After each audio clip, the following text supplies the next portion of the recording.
speaking of Austin Rivers, I saw he said he's bewildered and it's ridiculous of what I said. And I just find it interesting that a guy who was the 10th pick in my draft, I was 35, who's on his second act, still on act one. Austin, you and I averaged the same amount of points in high school. And I say high school because that's when you were at your best. And then in college, he was still good. He was very featured at Duke because NBA careers, should he really talk about my NBA career? The guy received the biggest bailout in U.S. history prior to President Trump bailing out the airlines when his dad gave him $42 million.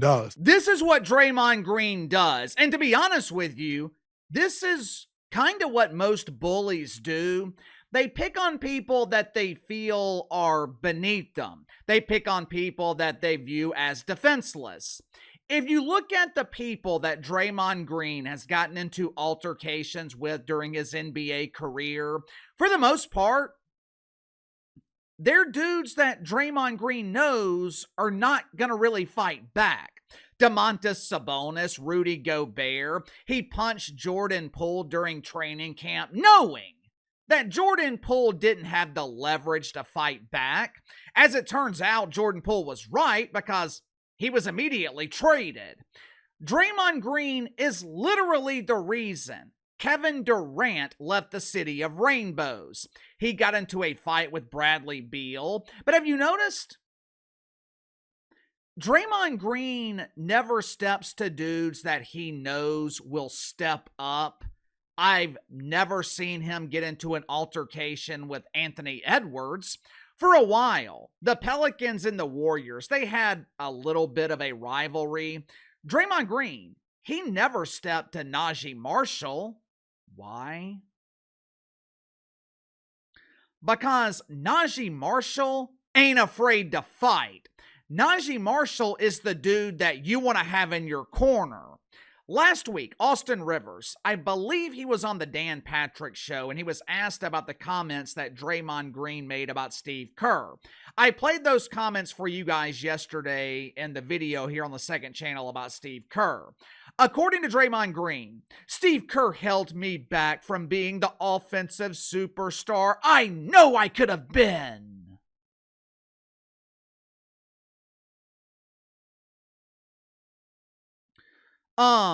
You know what held Draymond Green back from being a scorer?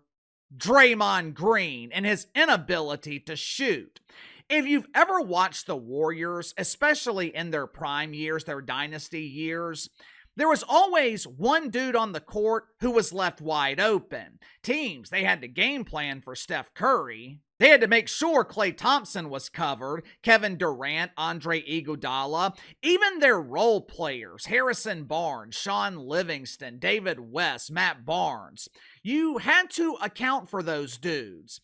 But there was always one player you never had to worry about offensively. There was always one player who was left wide open. Draymond Green.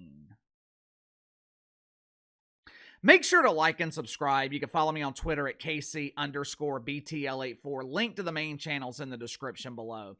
I have been telling you guys for years, Draymond Green, most overrated player in the history of the NBA. He's also the luckiest player in the history of the league. Now, to his credit, Draymond Green is a smart dude. He knew he was never going to be a superstar on the court.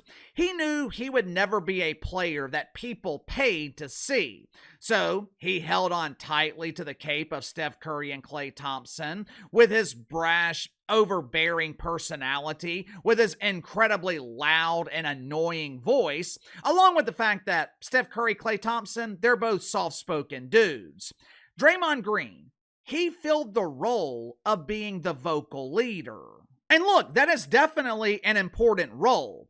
He became the enforcer. He became the dude who did the dirty work. And again, to his credit, Draymond Green found a way to become a household name, even though he is a glorified role player. Throughout his career, Draymond Green has picked on people that were quote-unquote beneath them. And I'm sure he thought he could talk shit about Austin Rivers without consequence. Unfortunately, though, for Draymond Green, he thought wrong. Watch for yourself. First off, Draymond, we weren't the same players in high school. I don't care about our numbers being similar. I did it at the national level, the top level. Hence why I got the Naismith Award, and I got pretty much every award you can think of in high school.